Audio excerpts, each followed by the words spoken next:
Allarme. Blackout elettrico. È ufficiale. Non funzionerà nulla. L'Italia rimane al buio. Le autorità invitano la popolazione a restare calma, ma le autorità non rispondono più. Linee morte, nessun segnale, nessuna guida, solo silenzio. Intanto scatta il panico, sirene, urla, folle in strada, caos ovunque. Ma è uno scherzo? No, è il blackout. E questa volta nessuno riaccenderà la luce. E se domani, appena svegli, non ci fosse più niente? Nessuna luce, nessun segnale, nessuna scusa. Il blackout non è arrivato, è già dentro di noi. Che facciamo? Proviamo a spegnere e riaccendere? Emergenza elettrica in Europa. Alcuni paesi già al buio. Le autorità italiane non si pronunciano. Forse stanno cercando una torcia. C'è chi dice che è solo un'esagerazione, chi lo chiama allarmismo. Ma intanto la corrente inizia a tremare, come se anche lei stesse per spegnersi. E se non fosse solo un blackout elettrico, ma un blackout sociale, mentale, totale, luce spenta, coscienza idem. Un'ombra silenziosa si stende sull'Europa. Non è un'allerta meteo, non è un attacco informatico, è qualcosa di più banale, e proprio per questo più terrificante. L'elettricità, quella che accendi con un gesto, che dai per scontata, quella che non c'è più. In Svizzera si sono già fermati, in Germania le centrali fanno i capricci, la Francia testa protocolli, e l'Italia? L'Italia aspetta, come sempre, con l'iPhone in carica e lo sguardo perso nel wifi, e l'illusione che andrà tutto bene. Treni fermi in galleria, aerei deviati, ascensori bloccati, le voci si rincorrono, ma nessuno sa niente, anche l'informazione è andata in blackout, gli allarmi tacciono. Ma i ladri no. Loro hanno sempre segnale, non è solo buio, è silenzio, è caos travestito da calma. Le sale operatorie, sospese, come la speranza. E se la sanità dovesse spegnersi? Tranquillo, hai ancora la tessera sanitaria, ma ormai è solo plastica. E se il tuo allarme non funzionasse più? Nessun problema, il panico è sempre in servizio. H24, ascensore bloccato, niente luce, niente voce, solo tu e la tua coscienza. Siete rimasti soli. Siete amici? Nessun segnale, nessuna rete, nessuna scusa. Benvenuto nel mondo reale, crudo, spento, autentico. Nessun segnale, nessuna rete, nessuna scusa. Benvenuto nel mondo reale, crudo, spento, autentico. Cosa succede quando l'unica cosa che funziona è la paura? Quando l'unico interruttore attivo è quello nella tua testa? Chiudi gli occhi. Ah no, è già tutto spento. Solo una domanda. Sei pronto? O ti sei convinto che offline sia solo un problema di wifi? Sei pronto ad affrontare il buio? O hai ancora bisogno di Google Maps per trovare la candela? Ci svegliamo con l'assistente vocale, prenotiamo treni, ordiniamo sushi, facciamo tutto senza toccare nulla. Ma se all'improvviso tutto sparisse? Smart TV, auto elettriche, domotica, persino il campanello ti parla. Ogni giorno diamo per scontato che l'acqua esca dal rubinetto, che la luce si accenda al primo click, che il treno arrivi in orario, o almeno che arrivi, che il frigorifero ci custodisca la cena, che Alexa ci ascolti più del nostro partner. Sì, perché ci siamo convinti che il mondo debba funzionare, solo perché l'abbiamo pagato. Ci siamo abituati al miracolo quotidiano del tutto disponibile.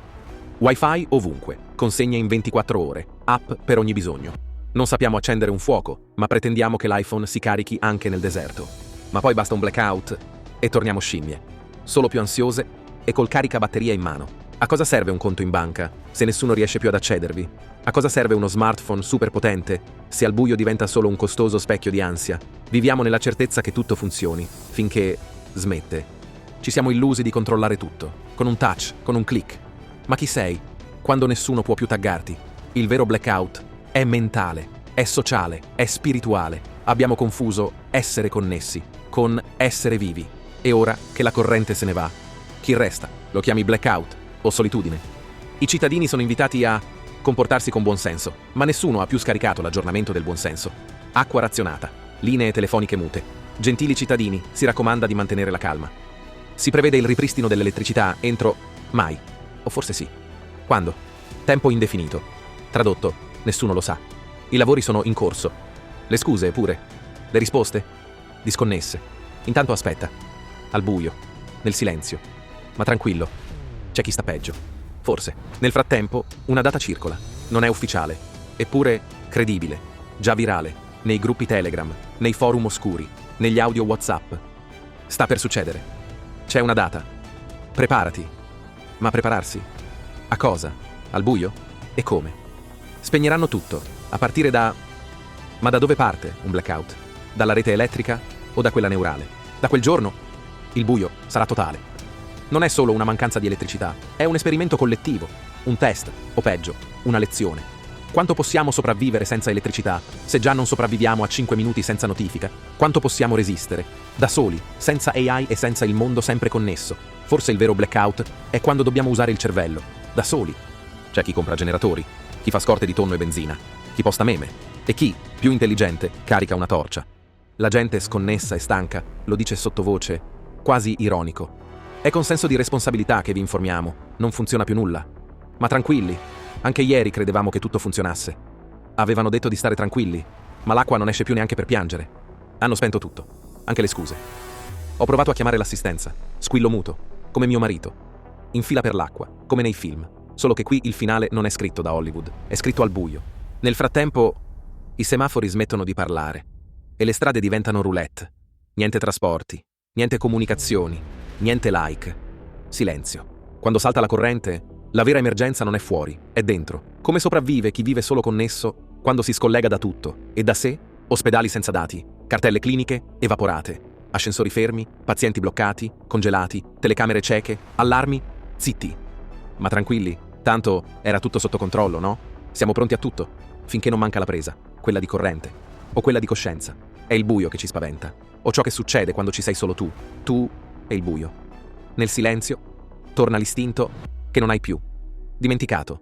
Seppellito sotto notifiche e comfort. Chi ha la torcia comanda, chi ha l'acqua sopravvive, chi ha TikTok piange.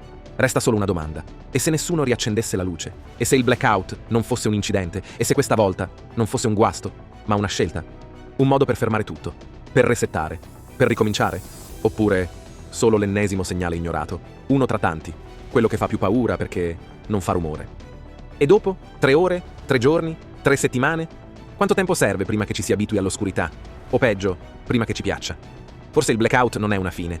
Forse è una resa dei conti. L'ultima occasione per vedere chi siamo senza filtri. Il mondo si spegne. E forse lo eravamo già. Ciechi. Con la luce ancora accesa, ma senza vedere niente. Nemmeno noi stessi. Ci siamo illusi che tutto fosse sotto controllo, che bastasse avere campo, che bastasse una notifica. Siamo schiavi della velocità. Poi basta un blackout e nemmeno il tempo scorre più. A cosa serve un mondo iperconnesso se la prima cosa che salta è il wifi? Forse l'elettricità ha sempre coperto il nostro vuoto. Nel buio non si nasconde più nulla, né chi sei, né chi eri. Hai acceso la torcia? Bene, ora spegnila e prova a resistere 10 secondi, nel silenzio, nel buio, con te stesso. Forse non siamo pronti al blackout. Se domani si spegnesse tutto, tu saresti ancora acceso? O lo scoprirai quando sarà troppo tardi? Fine.